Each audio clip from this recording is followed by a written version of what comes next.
So, sinabi ni Jesus sa kanyang mga alagad, bago siya umakyat sa langit. Si Juan ay nagbautismo sa tubig.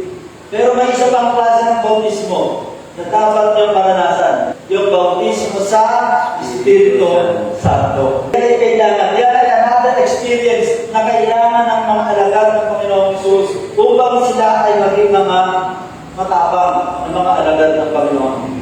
Kung wala ang bautismo nito sa Espiritu Santo, ang mga alagad ay mananatiling mga nahihina, mananatiling mga matatakotin, mananatiling laging mga maalalahanin sa buhay. Kung wala itong bautismo sa Espiritu Santo na sinasabi na Jesus. Sinasabi na Jesus sa kanyang mga alagad, ops, unahin ang magaling ng aral. Huwag kayong excited.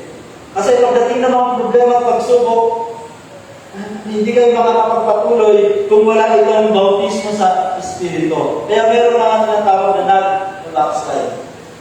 Kasi dumaan sila sa mga problema, mga pagsubok, hindi nila naulawaan, hindi nila nakayanan yung kanilang pinagdaraanan. Kaya ang nangyari sila ay nag-alinlangan sa Diyos. Hindi na sila nagtiwala, kaya ang nangyari, bumalik sila sa kanilang dating pamumuhay na hindi naglilingkod sa Diyos. Walang pagsamba, walang pananampalataya sa Diyos, kundi namumuhay lang sila ng ayon sa sarili nila. Kasi po, hindi natin kaya, hindi natin kaya ang labanan, ang gawa ng kaaway sa pamamagitan ng ating sariling lakas. Hindi natin kaya tibagin yung mga kalaso o sirain yung mga kalaso ng kaaway sa sarili natin lakas. Kailangan natin yung sinasabi ng Jesus na bautismo sa Espiritu Santo.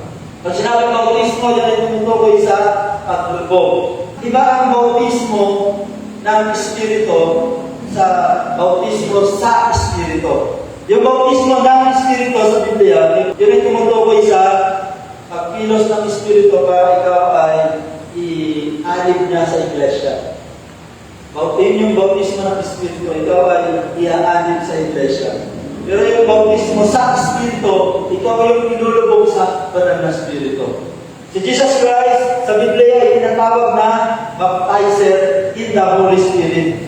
Yung Holy Spirit ay kagaya ng tubig, kagaya siya ng living water, kung saan si Jesus Christ ang baptizer in the Holy Spirit, mabautismo kanya sa Espiritu. Ang babasa natin sa Biblia, ang sinasabi na Jesus, di magtatagal at babautismo kayo sa Espiritu Santo. Paano tayo mababautismo sa Espiritu Santo? Kailangan natin mauhaw sa Espiritu.